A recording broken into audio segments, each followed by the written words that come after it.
Imagine a battlefield where no human soldier sets foot, but drones and robotic vehicles maneuver across the terrain, guided by algorithms that instantly calculate risks and rewards. What if these machines could open fire without waiting for human orders? This scenario is no longer the stuff of distant science fiction. It's an emerging reality in modern warfare. Today we're exploring AI in warfare, the ethics of autonomous weapons, delving into how machine intelligence is reshaping conflict and forcing us to confront moral dilemmas that once belonged solely to the realm of human decision makers. If you find these questions compelling or unsettling, please consider subscribing. We'll keep examining how technology extends its reach into every corner of the human experience. For years, militaries worldwide have used drones for surveillance and targeted strikes, often still relying on human operators to pull the trigger. But advancements in artificial intelligence are pushing the envelope toward fully autonomous systems that can identify and engage targets on their own. One major driver is the speed of modern combat. In scenarios where missiles or hypersonic weapons can strike within minutes or less, militaries argue there's little time for a human in the loop. AI, with its capacity to process vast amounts of sensor data in milliseconds, might be the only entity fast enough to respond effectively. The concept of human out-of-the-loop systems raises an immediate question. Who bears responsibility if an autonomous weapon kills an innocent person or commits what we'd normally call a war crime? The development of these AI-driven weapons is more widespread than many realize. Multiple nations have announced or are rumored to be testing prototypes, ranging from small aerial drones that can swarm and adapt their tactics mid-flight, to ground-based vehicles armed with machine guns or missiles. In naval contexts, fully unmanned submarines might soon roam strategic waters, scanning for enemy vessels. Some see these weapons as a way to reduce friendly casualties. If a robot gets destroyed, there's no grieving family back home. Yet this advantage comes with the moral cost of potentially normalizing the act of war. If leaders can deploy machines without risking their own troops, could that lower the threshold for conflict? One of the core moral dilemmas lies in accountability. Traditional warfare, horrifying as it can be, still relies on human judgment for critical calls, like distinguishing combatants from non-combatants or deciding whether proportional force is being used. With AI in control, that judgment is replaced by algorithms. If an autonomous drone malfunctions or misidentifies a civilian area as a legitimate target, who's responsible? The engineer who wrote the code, the commander who approved its deployment, or the political figure who greenlit the entire project? International law has yet to fully adapt to these questions. The Geneva Conventions and related treaties assume humans make decisions about lethal force, but AI challenges that assumption in ways the drafters of those documents never anticipated. There's also the specter of unintended consequences. AI systems often rely on training data that might not reflect the chaotic realities of a war zone. If an algorithm fails to recognize a surrendering enemy soldier or a civilian running in panic, it might classify them as a threat. The result could be horrific, and the system might double down on its error if it's using some form of machine learning that updates its parameters on the fly.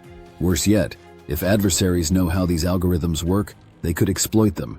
Imagine an enemy disguising a tank as a group of civilians or using visual illusions that trick AI sensors. The complexity of real warfare could induce catastrophic errors in an AI that seems perfect in simulations. You might wonder if we can insert a human-in-the-loop requirement, meaning an AI can propose a target, but a person must confirm the kill. While that's a logical safeguard, the pace of modern combat and the push for hyper-fast response might sideline that principle in actual operations. Some advanced systems already allow partial autonomy. The AI aims and locks on a target, and a human simply presses a button to confirm. In the fog of war, that confirmation could become a rubber stamp if the operator trusts the AI's recommendations blindly.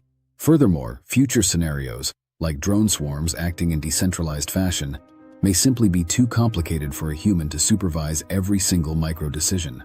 That's how we edge closer to fully autonomous engagements. Another ethical dimension is the shift of risk.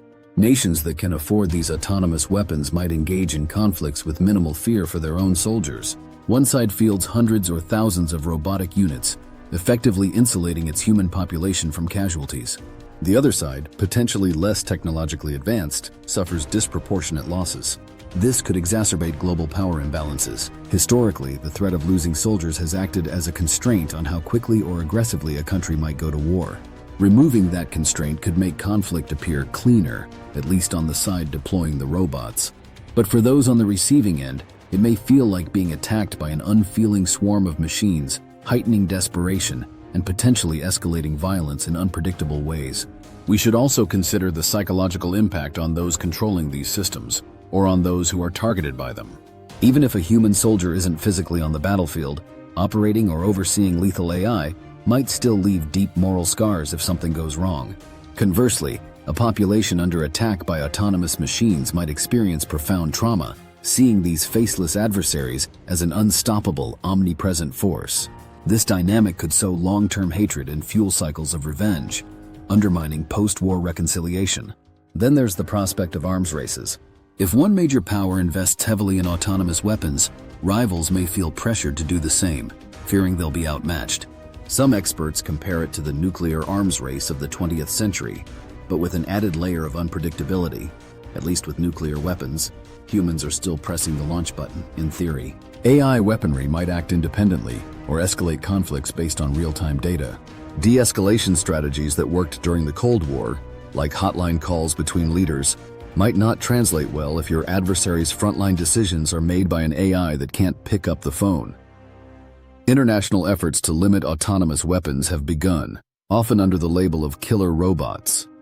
Numerous NGOs, moral leaders, and even some tech luminaries advocate for binding treaties that ban or strictly regulate weapons capable of independently deciding to kill. However, certain countries argue these technologies offer strategic advantages and can potentially reduce collateral damage by making more precise decisions than humans in the heat of battle.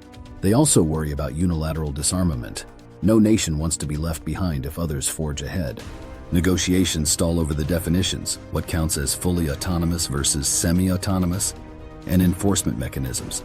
Meanwhile, major defense corporations continue R&D on advanced AI-driven platforms, incentivized by lucrative military contracts. Some highlight the philanthropic angle, like using drones for mine clearing or rescuing hostages without endangering soldiers.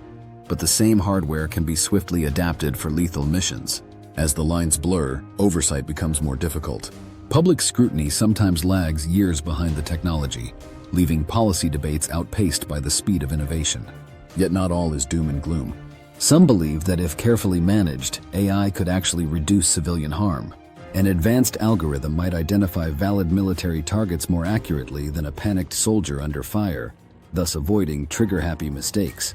If used defensively, say to intercept incoming missiles without a pilot's hesitation, it might save lives. Much depends on the system's design, the ethical frameworks coded into it, and the level of transparency in its decision-making. However, even the best-intended systems are prone to errors, especially in the unpredictable chaos of warfare. Ultimately, the moral questions swirl around the notion of machine decision-making in life-and-death scenarios. Warfare has always been brutal, but it also historically entailed human risk and accountability. Once you remove human risk, does it become too easy to wage war? And once you diffuse accountability across lines of code, contractors, and military command, can anyone truly be held responsible for an AI-driven atrocity? These dilemmas aren't just technical, they're deeply human. They call into question our values about justice, dignity, and the sanctity of life, even on the battlefield. If you find these debates important, I encourage you to stay informed by following discussions in policy circles, international forums, and within the tech community. Lobbying for transparency and ethical guidelines might not stop all abuses, but it can shape norms before fully autonomous weapons become mainstream. People deserve a say in whether their country invests in systems that let algorithms decide to kill. Civil societies worldwide can pressure governments and companies to slow down, impose checks, or even ban certain lines of research. At the end of the day, AI in warfare encapsulates humanity's perpetual struggle with how to use new powers responsibly. The existential fear is that once machines can wage war largely on their own, we may open a Pandora's box of perpetual conflict and moral chaos.